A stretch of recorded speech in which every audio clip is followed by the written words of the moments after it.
షాద్ నగర్ వైపు ఉన్న మన స్వర్గసీమ వెంచర్లో ప్లాట్లు కొన్న వాళ్ళంతా సంతోషంగా ఉన్నారు. ఒక్కసారి విజిట్ చేయండి. అట్లా చేసి రోజు 2 వీక్స్లోనే 5 million ప్రొడక్షన్ మీ నాన్నదే కదా. అవును డాడీ అసలుకి చెప్పాలంటే మమ్మీ డాడీ నాతో సపోర్ట్ ఎట్లున్నారంటే ఇప్పుడు నేను ఒకటి చేస్తున్న సాంగ్ అని అంటే తిండి ఏం లేకుండా ఎండల ఇప్పుడు వాళ్ళు కష్టపడ్డదానికి అసలు నేను చెప్పాలంటే సాంగ్ వచ్చిందంటే 50 to 70% వాళ్ళే. అంత ఓపికతోటి నాతో ఉండి చేసి ఇప్పుడు ఒక దగ్గర ఒక షూట్ చేయాలంటే ఇన్ని పర్మిషన్స్ తీసుకోవాలి. ఒక అర్ధగంట షూటింగ్ చేసుకుంటాము, ప్లీజ్ అండి కొంచెం వెయిట్ చేయండి అంటే వాళ్ళు అడగడము, అక్కడ ఉండి ఎవరు రాకుండా చూసుకోవడము. ఇప్పుడు మేమేం పెద్ద టీం కాదు కదా, మేమే చేసుకున్నాం. మమ్మీ డాడీ చాలా కష్టపడ్డారు. ఇక సోనీ మాదంతా టీమ్, షాయి వాళ్ళందరిగా మా టీము. ఎట్లయినా మేము అందరం కష్టపడి సాంగ్ వచ్చింది. లేట్ నైట్స్ కూడా ప్రాక్టీస్ చేసినట్టున్నారు. చాలా డాన్సులు నేర్చుకున్నాం. అండ్ నాకు ఈ ఎడిటింగ్లోనే నేను నైట్ మొత్తం పడుకోలేదు. నైట్ మొత్తం నాకు అంజి బర్త్డేకి ప్రోమో రిలీజ్ చేయాలని అనుకొని ఒకరోజు నైట్ పడుకోకుండా ఎడిటింగ్ చేయించాను. నేను లేదు, చేయించాము. డిఐ ఎడిటింగ్ 24 frames వాళ్ళు చేశారు. వాళ్ళ దగ్గర చేయించాము. ఒక 1 day మొత్తం నిద్రపోకుండా చేసి అంజి బర్త్డే రోజు మార్నింగ్ 6 o'clockకి ప్రోమో పోస్ట్ చేసేసినాం. పోస్ట్ చేసిన July 21కి అండ్ July 26కి ఏమో సాంగ్ రిలీజ్ అయింది. ఎవరు బాగా కష్టపడ్డారు ఈ సాంగ్ టేకింగ్ లో? అంటే అంజినా లేకపోతే మీరా లేకపోతే సోనీనా ఎక్కువ టేక్స్ తీసుకోవడం? కానీ టేక్స్ ఎక్కువ తీసుకోవడం అంటే ఒక విషయం చెప్పాలంటే సోనీ టేక్స్ ఎక్కువ తీసుకుంది. దాంట్లో సెకండ్ అంటే నేను టేక్స్ ఎక్కువ తీసుకున్నా. అంజీ ఒక దాంట్లోనే ఉంటాడు, అంజీ కూడా తీసుకున్నాడు. మెయిన్లీ తీసుకునే ఎక్కువ మా ఇద్దరితో ఉంది కాబట్టి ఇక మేమే ఫస్ట్. సోనీ కొంచెం అంతమంది ముంగట చేయాలంటే ఫస్ట్ టైం కదా ఆమెకి. ఎప్పుడైనా షార్ట్ వీడియోస్ అంటే మేమే ఉంటాం కదా, అట్లా ఆమె కొంచెం షై ఫీల్ అయింది. మొత్తానికైతే కష్టపడ్డారు, బాగానే చాలా కష్టపడ్డాం. దీనివల్ల మాకు రోజు పెట్టే 5 షార్ట్ వీడియోస్ కూడా ఆగిపోయినాయి. ఛానల్ వ్యూవర్షిప్ తగ్గిపోయింది. వీడియోస్ పెట్టట్లేదు. ఈ జర్నీ 3 hours పోవడం రావడం అవుద్ది, అక్కడక్కడ తిరగడము. షూట్ అక్కడ 10 నిమిషాలు చేస్తామో లేదో కానీ చెప్పాలంటే ఇప్పుడు మనము ఎండ కొడితే చెయ్యొద్దు. ఎందుకంటే కొంతమంది ఒక్క రోజులో సాంగ్ కొట్టాలని కొట్టేస్తారు. కానీ మా కెమెరామెన్ ఏం చెప్పిండంటే మీరు ఎండ కొట్టినప్పుడు తీసేందంటే షాడో వచ్చి బాగా రాదు. మీకు ఎప్పుడైతే నీడ్ ఉంటుందో అప్పుడే రావాలంటే నీడ్ వచ్చేదాకా వెయిట్ చేసి, నీడ రాగానే జల్దీ రిఫ్లెక్టర్ పట్టుకొని జల్దీ ఆడ నిలిచారు, ఆ షార్ట్ కొట్టేసుకొని మళ్ళీ ఎండ రాగానే పక్క కూడా. అదైతే చాలా కష్టపడ్డాం దాంతో. ఆ నీడలో ఇప్పుడు మా సాంగ్ మొత్తం నీడలో తీసిందే. చిల్ ఎప్పుడైనా క్లైమేట్ ఒకటే విధంగా ఉండడమే, ఆ ఎండ రిఫ్లెక్టింగ్ తోటి తీయలేదు మేము. అట్లా సన్లైట్ వచ్చిందంటే మొత్తం బర్న్ అయిపోతాయి ఫేసెస్ అంటే వెయిట్ చేసి అట్లా తీసినాం సాంగ్. మేకింగ్ వీడియో చూసా నేను. మీ నాన్నగారు అసలు ప్రతిదీ అక్కడ అది అడ్డుందంటే కూడా మీ నాన్న వెళ్ళిపోయి అన్ని తీసేయడం. ఎందుకంటే మనకు పని కావాలి అక్కడ. ఇప్పుడు ఒకటి స్టార్ట్ చేసినాం, ఇక మనము మనము సేట్లో అని చెప్పి మీదనే కూర్చుంటే కాదు. మా డాడీది ఎట్లుంటుందంటే, మా డాడీ పాలసీ ఎట్లుంటుందంటే, ఇప్పుడు ఒకటి స్టార్ట్ చేసినాం అది ఎంత కష్టమైనా ఎండ్ చేయాలి. నేను కూడా అంతే, ఒకటి స్టార్ట్ చేసినామంటే అది ఎంత కష్టమైనా సాధించాలి. ఇప్పుడు అది నాకు గలీజు, నాకు ఇది నేను తీయొద్దు, నేను ఇంత పెద్ద అని అనుకుంటే అది అక్కడనే అయిపోతుంది.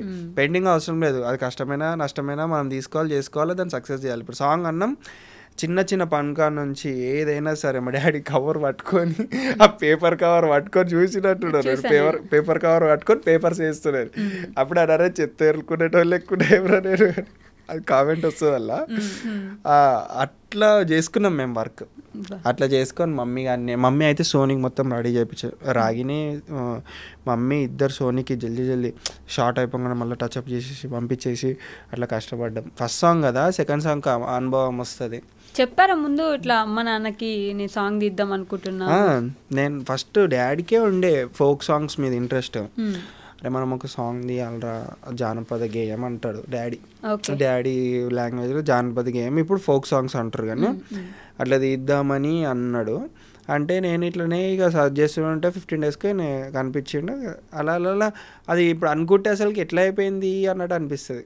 అట్లా సాంగ్కి కానీ రికార్డింగ్కి పోయినప్పుడు కానీ ఇక ఎక్స్పెక్టేషన్స్ ఏమో వేరే, రియాలిటీ వేరే, అట్లా అయిపోయింది. ఆల్రెడీ 4 million వచ్చింది. ఎలా ఉంది రెస్పాన్స్ జనాల దగ్గర? 5 million దాటేసింది కాబట్టి ఎలా ఉంది రెస్పాన్స్? చాలా బాగుంది. మా సాంగ్ SSC ఛానల్లో కూడా వేస్తున్నారంట. ప్రైవేట్ ఛానల్స్ ఉంటాయి కదా, SSC ఛానల్స్లో మార్నింగ్ ఈవినింగ్ వేస్తున్నారంట. నాకు మా సబ్స్క్రైబర్ ఎవరైతే ఉన్నారో ఒక ఏం పెట్టిండంటే కామెంట్, మీ సాంగ్ 2 times వేస్తున్నారు డైలీ అని పెట్టిండు. అవునా ఏంది అని చెప్పి వాళ్ళకి పర్సనల్గా రిప్లై ఇచ్చిన. SSC ఛానల్ ప్రైవేట్ ఛానళ్ళలో సాంగ్స్ ప్లే చేస్తున్నారంటే ముసలి వాళ్ళు కూడా ఒక విధంగా నేను అది కూడా గుడ్డే. ఇప్పుడు ఫోన్స్ లేని వాళ్ళు టీవీలో చూస్తారు. అట్లా నేను అనుకోలేదు. చాలా మంచి మంచి సాంగ్స్ ఉన్నాయి, కానీ 2 weeksలో 50 lakhs పోయిందంటే నా సైడ్ నుంచి అయితే నాది కొంచెం ఇక అట్లా వెళ్ళింది ఉంది. అంత కష్టపడ్డందుకు ఫలితం అయితే నాకు మనీ విషయంగా కాదు నేను చేసేది. నేను ఏదైనా సరే యూట్యూబ్లోకి వచ్చినప్పటి నుంచి చెప్తున్నా, మనీ విషయంగా కాదు నేను చేసేది. ఫేమ్ అనే చెప్తాను. ఎందుకంటే ఫేమ్ అని నాకు ఒక పేరు రావాలి, నేను వెళ్తే ఒక వాల్యూ ఉండాలని. మనీ ఇది కాకపోయినా ఏది చేసినా వస్తుంది. ఇప్పుడు నాకు చెప్పాలంటే మా డాడీ చేసింది నాకు చాలు, నేను కొత్తగా సంపాదించే అవసరం లేదు. నేను ఎట్లా అంటే నేను ఫేమ్, ఒక పేరు, నాకంటూ ఒక గుర్తింపు, యష్, సోనీ, యూటన్స్ క్రియేషన్ అంటే ఇప్పుడు అరే వీళ్ళు యూటన్స్ క్రియేషన్ వాళ్ళు రా, యూటన్స్ క్రియేషన్ యష్ రా అంటే ఒక బ్రాండ్ క్రియేట్ చేయడానికే నేను ఇన్ని రోజులు కష్టపడ్డా బ్రాండ్ కూడా క్రియేట్ చేసిన. ఎందుకంత పిచ్చి ఫేమ్ అంటే? నాకు పేరు రావాలి ఫస్ట్. ఇప్పుడు కాదు, నేను 3 సంవత్సరాల నుంచి చూస్తుంటే 3 సంవత్సరాలు అంటున్నా. 1 సంవత్సరం మొత్తంలో మీరు చెప్పిందంతా ఏముందంటే ఫేమ్, డబ్బులు అవసరం లేదు, ఫేమ్ రావాలి, పేరు కావాలి, నాకు పేరు కావాలి అని. ఎందుకు అంటే పేరు ఎందుకు అని అంటే ఇక ఎవరైనా ఎప్పుడైనా చులకన చేసి చూసారా? తక్కువ అయ్యారా మీరు ఎక్కడైనా? అట్లా అవుతూనే కదా ఈ పిచ్చి ఉంటుంది. అదే అందుకని అంటే కొంతమంది ఎట్లుంటారు అంటే ఇప్పుడు మన జనరేషన్లో ఈ లోకంలో ఒక్కదానితోటే ఇప్పుడు స్టడీ, ఇప్పుడు నా పరంగా ఇప్పుడు స్టడీతోటే పైకి రావాలి అని 99% అంటారు. ఒక రకంగా స్టడీ కూడా ఉండాలి, కానీ మెయిన్ లీడ్గా చూపిస్తారు అందరు. నాదేంటంటే మెయిన్ లీడ్ ఏది కాదు. లైఫ్లో నీకు డ్రాయింగ్ ఇష్టం ఉంటుంది, సింగింగ్ ఇష్టం ఉంటుంది, మ్యూజిక్ ఇష్టం ఉంటుంది, యాక్టింగ్ ఇష్టం ఉంటుంది, డైరెక్షన్ ఇష్టం ఉంటుంది. ఇప్పుడు నువ్వు అందరు చదువుకొని అందరు డాక్టర్లే కావాలి, అందరు ఇంజనీర్లే కావాలంటే వీళ్ళందరూ ఎక్కడ పోతారు? నా పాలసీ అది. ఇప్పుడు నాకేంటంటే నాకు సోషల్ మీడియా కానీ, నాకు మూవీస్ కానీ, నాకు కొత్తగా లేనిది చూపెట్టడం, నేను మైండ్లో అనుకున్న స్టోరీ అక్కడ ప్లే చేయడం నాకు ఇంట్రెస్ట్.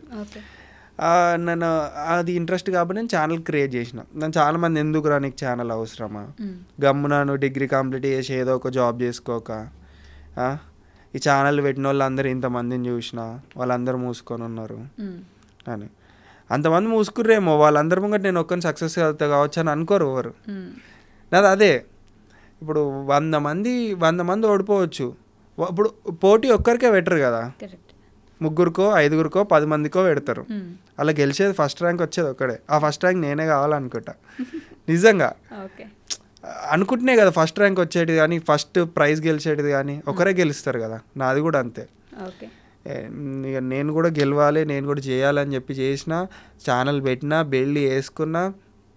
ఎవరైతే నీకు ఎందుకురా ఛానల్ అన్నాడే ఇవాళ ఫోన్ చేసి, అరే మా ఇంటి పక్కకు ఉండేటోళ్ళు మీ గురించి రోజు మా ఇంటికి ఎప్పుడు వస్తావు అని అడుగుతారు. పిల్లనోళ్ళు కూడా మా ఇంటికి ఎప్పుడు వస్తారు, మీరు మా ఇంటికి వచ్చినప్పుడు కల్పిస్తాను అలా చెప్పిండ్రా అని అంటారు. ఆ పీక్ మూమెంట్ ఏంటి? లేదు ఖచ్చితంగా నేను కొడతాను, వీళ్ళన్న మాటని నేను రివర్స్ చేసి చూపిస్తాను అనిపించిన ఒక మాట ఏంటి? ఎవరైనా మాట అంటే ఎట్లా అంటే మా అన్న వాళ్ళే అన్నారు. ఇప్పుడు అంటారు కదా, ఇప్పుడు అవసరమారా చదువుకోకుండా అన్ని పిచ్చి పిచ్చి పనులు, కెమెరాలు పట్టుకొని రోళ్ళ పొంటి తిరగడం, రోళ్ళ పొంటి తిరిగి చిల్లర లెక్క అంతా అని ఉంటాయి కదా. ఉన్నాయి కొన్ని. ఇక చిల్లర అనేటిది ప్రతిదీ అట్లా కష్టపడితేనే అవుతుంది. ఇప్పుడు నాకు డబ్బు ఉంది కదా అని కెమెరామ్యాన్ని పెట్టి నాదేముంది వాళ్ళ అది పైసలు పెట్టి పెట్టించినట్టు అవుతుంది. నా సొంతంగా నాకు ఉన్న టాలెంట్ని నా చేతులతోటి ప్రూవ్ చేసుకుంటాను. ఎడిటింగ్ కానీ, కెమెరా మా తమ్మునికి నేర్పించడం కానీ అన్నీ మేమే చేసుకుందాం. డబ్బులు పెట్టి చేపిస్తే అది నా క్రియేటివిటీ ఎట్లా అవుతుంది? నా ఓన్ క్రియేటివిటీ కాదు, అది పేడే అవుతుంది. నాదంతే. వాళ్ళు లేనప్పుడు మళ్ళీ చేసుకోలేము కదా.